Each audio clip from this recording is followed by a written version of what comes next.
Pinuntahan ko dito, nandoon naman ako sa Davao. Pag gano'n nang ako lumakad, staggered, I use a cane, nagbabadtos na ako. Because of old age. I used to be, pupunta ako dito ng Davao, dito man ako nag-aral, at matatag at matigas ang katawan. Hindi ko naman akalain na paabotin ako ng Panginoong Diyos. Pagkatapos, makauwi, makatrabaho, at maging isang mayor doon for 23 years. Naging congressman, vice mayor ako ng anak ko. Tapos, after about almost 30 years, bumalik ako ng Maynila, hindi na estudyante, presidente na ako.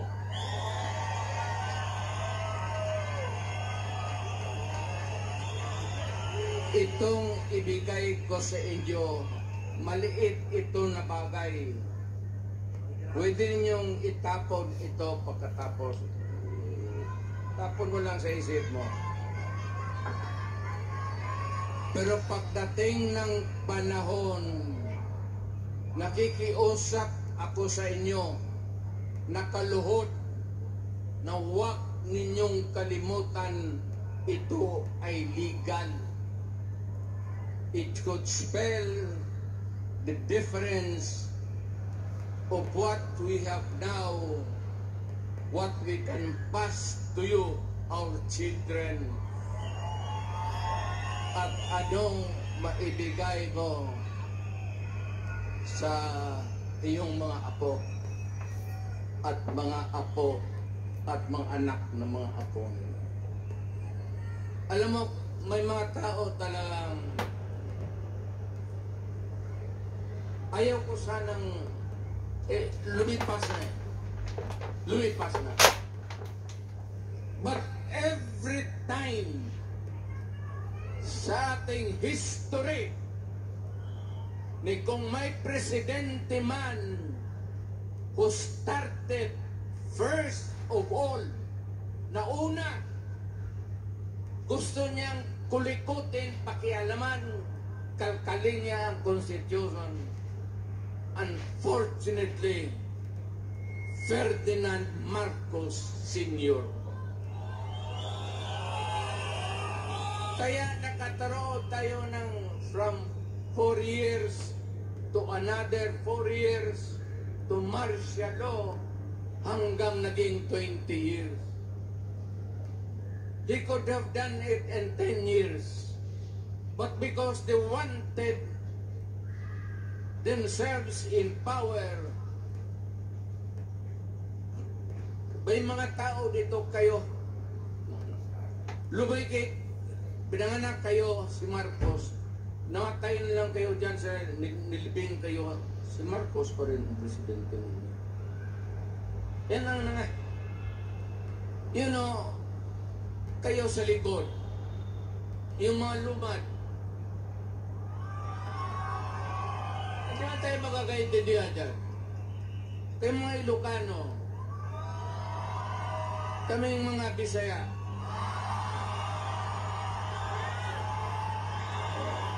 mga Waray, mga Moro, noong unang panahon, nakakaintindihan ba tayo? Noong una, inalipin tayo ng mga Espanyol. Wala tayong pulbura. Ang sekreto niyan, pulbura pati kanyon. So, nung unang putok-putok, at mabuti na lang itong si Magellan, sumimple, pumunta sa likod ni Magellan, at pinutol yung itlog niya ng Magellan.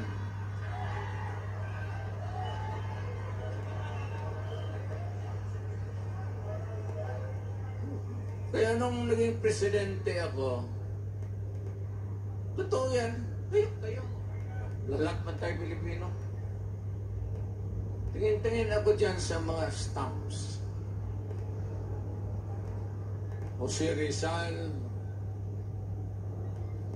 Bonifacio, Apolinario Mabini, si Jacinto, Marcelo H. del Pilar. Okay yan sila. Naririnig na natin noon sa mga lulo ko na ito mga mahusay ng tao. Pero nung napapalaki ako ng palaki, bakit puro Tagalog ito? May Ilocano? Sabi ko, wala ba tayong Bisaya na hero?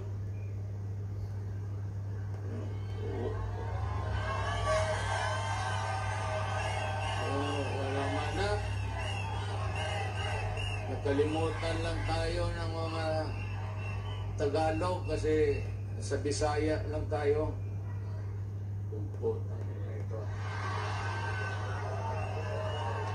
Kaya nung nagpresidente ako, tinawag ko ito mga historical commission natin. Yung Tagalog, anong mga stamps natin? Hoy! Ano kaya?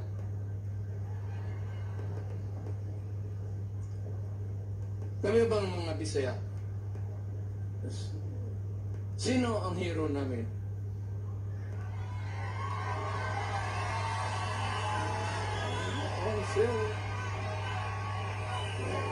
Na balitaan namin si Daguhoy sa Cebu. Ang problema kay Daguhoy of later years, nung bago na, ito mga pulis na gago, lahat ng mga pulis, ang tawag nila sa mga ganon, Daguhoy. Bakit ito gipangalan Daguhoy ang mga animal na kriminal na yan? Paano nila si Daguhoy hindi natin mahirap? O sino pa sabi ito? Yung tigas na Cebuano, sino? Sabi man nila, meron man sir. O sino?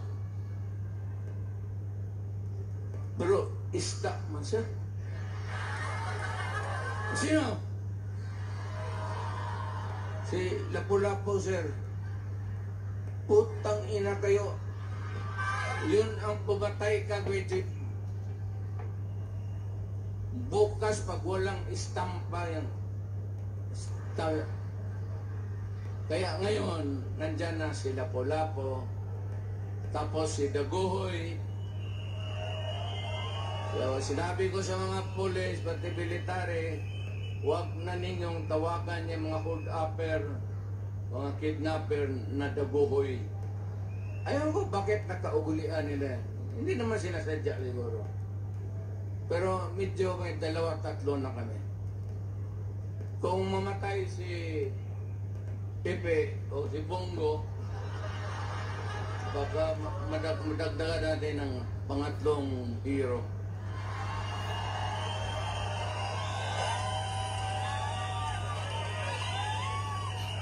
Ito lang, hindi ko na lang habain.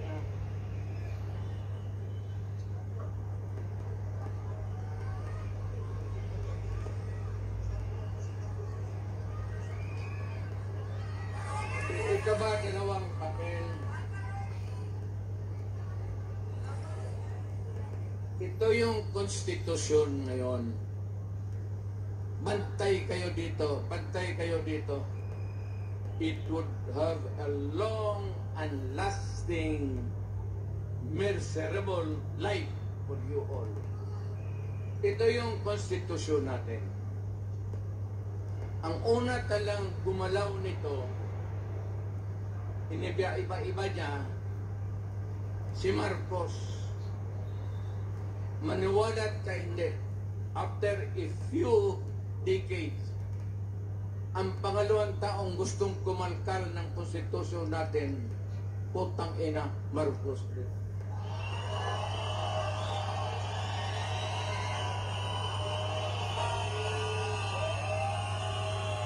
ano ang dahilan?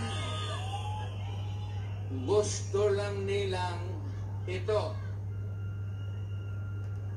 Sabi man itong mga putang ina, naging congressman rin ako.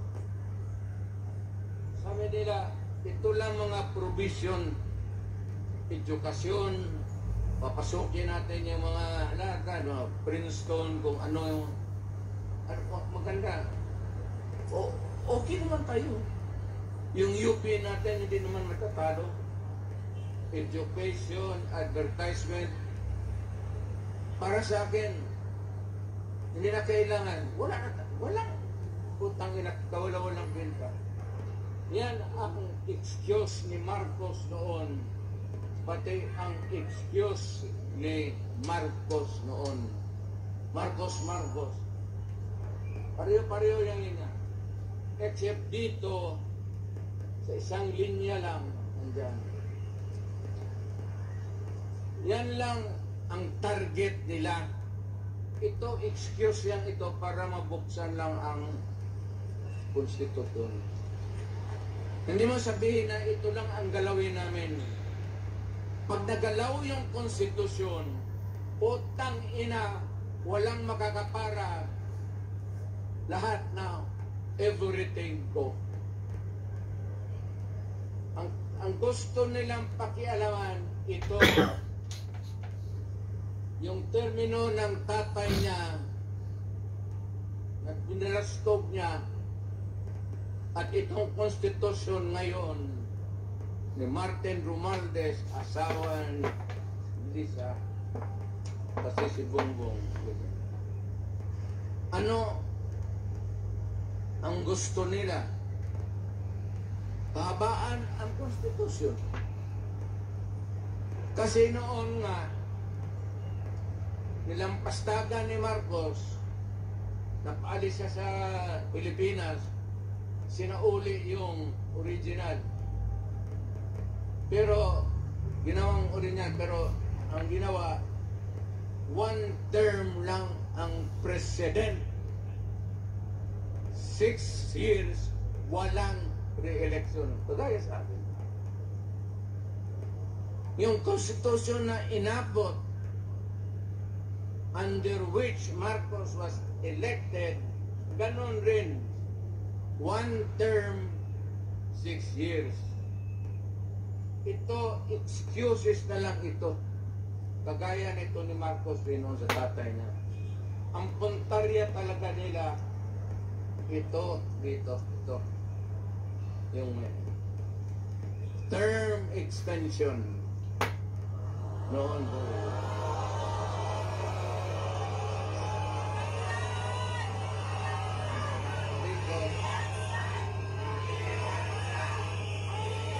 Yang constitution kung saan na siya nahialan, one term 6 years. Ngayon, gusto nilang chat-chat, People's Initiative. Ang balita ko, may pangatlo na yan, Constituent Assembly by Congress. Mukhang inumpasahan na nila kahapon. Mas madali yun at walang objection.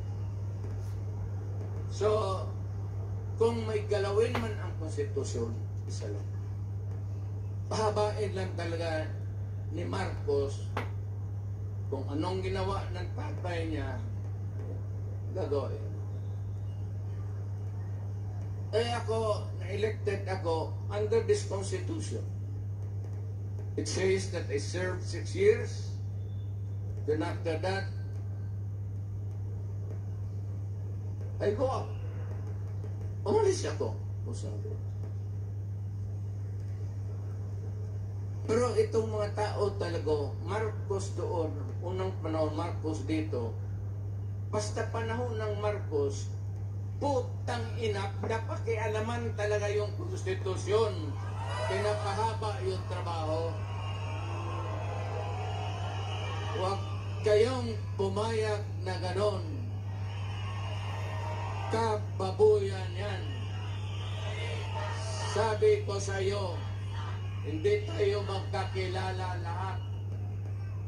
Kung unang panahong nakita tayo dito sa Maynila, magpatayan tayo. Ilocano ka, Batanggenyo ako, Bisaya ako, Waray, Buro. But in 1935, yung matatanda natin, yung mga minuno natin, nung binatawan tayo ng Espanyol, ang Espanyol nag-istambay sa Pilipinas ng 400 years.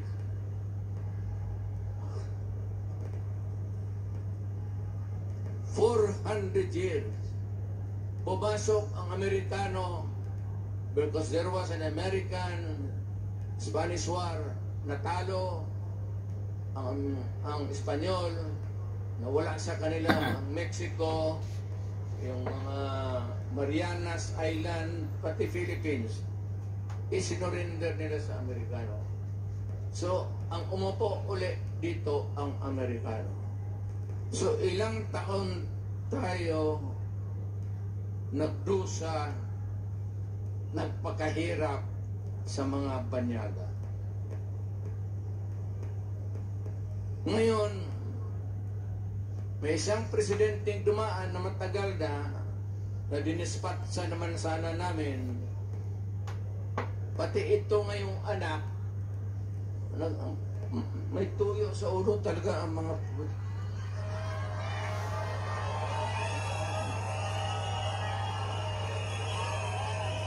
Gusto pahabain.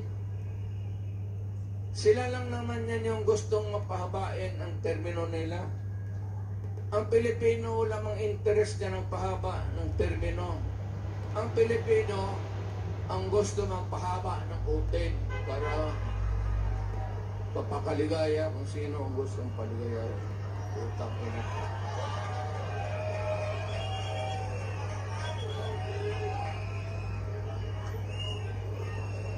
Hindi na ako magtatagal kasi marami pong salita. Kaya ilang araw na kayo. Mag-uwi na kayo.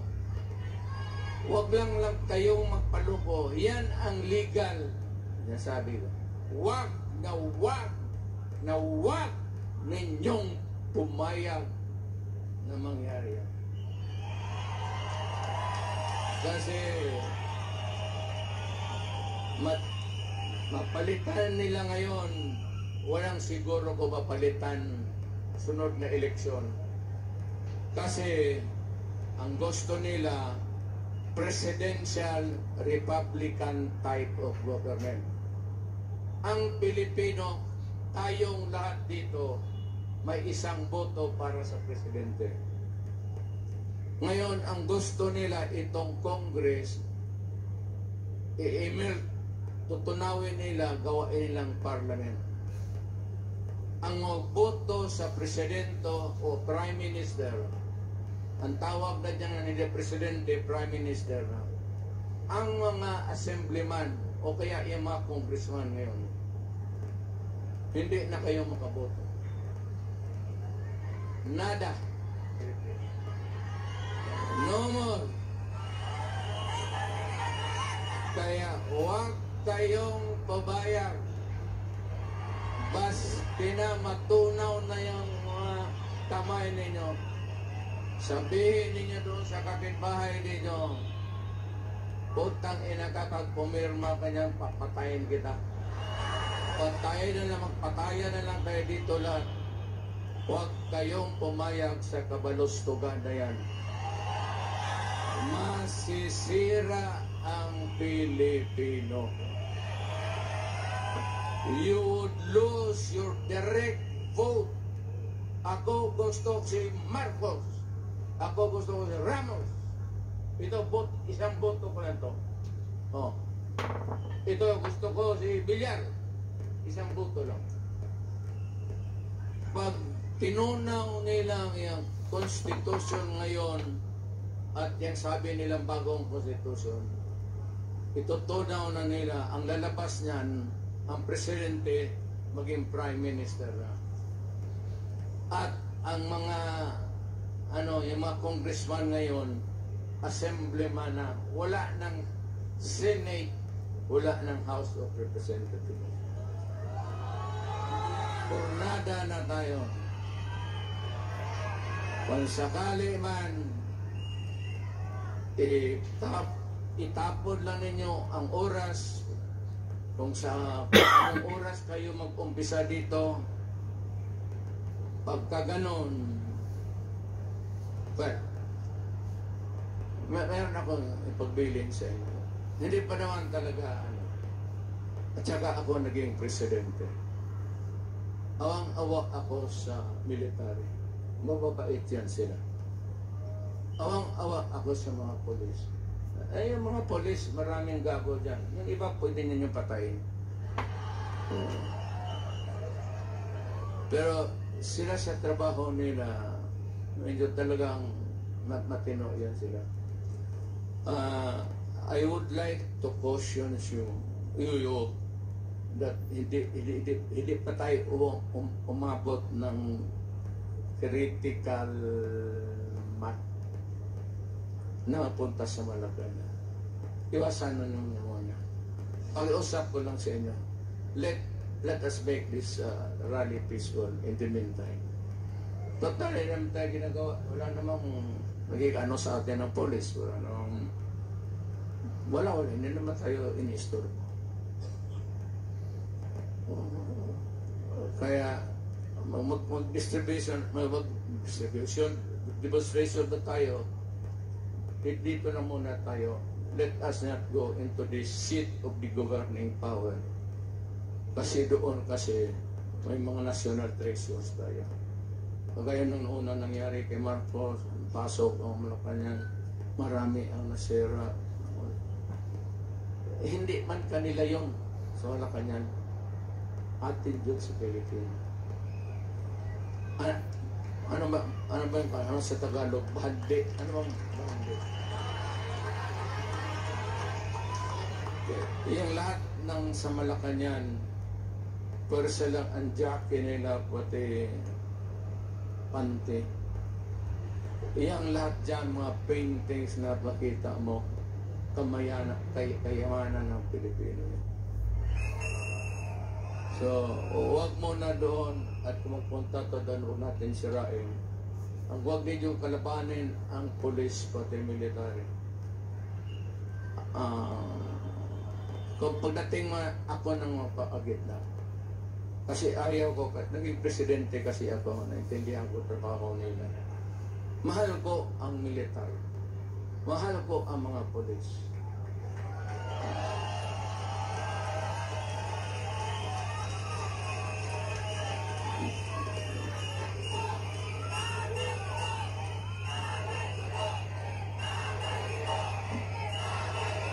Kumain mo na.